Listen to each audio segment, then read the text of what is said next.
We're going to turn now to a remarkable triumph for public health. For a generation now, former President Jimmy Carter's foundation has been fighting the battle against killer diseases, and they're now on the verge of completely eradicating one that had affected millions every single year.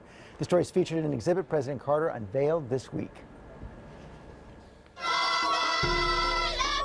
You may never have heard of guinea worm, but 30 years ago it was afflicting millions. Today you can count the cases, due in large part to the efforts of President Carter, who was front and center this week at the opening of a new exhibit at the American Museum of Natural History to mark these efforts.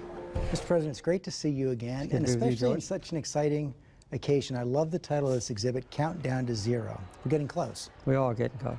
Well, we started out with 23,600 villages, 20 countries, 3.5 million cases of guinea worm.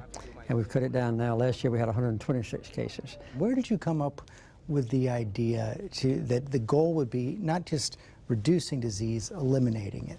Well, the only organization on earth that exists totally to learn how to eradicate diseases and which ones can be eliminated is at the Carter Center. We have the International Task Force on Disease Eradication at the Carter Center. This guinea worm that nobody else wanted to address because it's such a horrible and filthy, indescribably bad disease, and it was such a remote villages in where it existed and nobody else wanted to take it on, so I decided to take it on. You know, you've now engaged in public service outside, after the presidency, yes, longer than any other American president. How did your views on what you could do and the power of that position evolve over time? When I left the White House, of course, I was fairly young.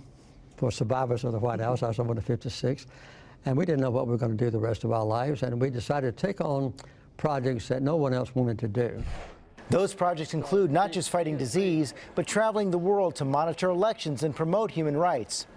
And President Carter still keeps tabs on politics here at home. I got to ask you about politics. You, I think, announced for president 40 years ago, last month. Came out of nowhere. And I still remember that clip. What was it on? What's My Line? Is this anything to do with the world of fashion? No. Too down, hate to go down. Nobody knew who I was. No one knew who you were. Could that happen today? No. The thing is completely changed now because the acquisition of the primary for Democrats or Republicans comes with the ability to raise, say, $200 million. At least. At least that much. And when I ran against Gerald Ford, he and I raised zero. Later, when I ran against Ronald Reagan, we raised zero. And I think that's the main problem, is a so-called Citizens United ruling of a Supreme Court, which I think is the stupidest ruling and the most damaging ruling that the Supreme Court's ever issued. I saw that next month you're going to be giving an award to Bob Dylan. That's that right. kind of surprised me. Well, Tell me about that relationship.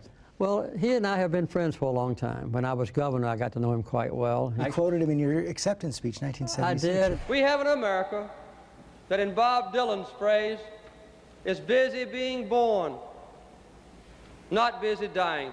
And so I've been friends, and I found out to my pleasant surprise that Bob Dylan specifically requested that I be the one that gives him the award that he's going to get next month. You're going so strong at the age of 90 plus. When historians write the paragraph on Jimmy Carter 100 years from now, what do you want to be at the top of the list? I'd say maybe peace and human rights. I kept the country at peace for 4 years and promoted peace for other people. And maybe eradicating a disease. Well, I think this is going to be a great achievement, for not for me, but from the people that have been afflicted and for the entire world to see diseases like this eradicated. Pushing through at the age of 90, writing every day, amazing work for President Carter.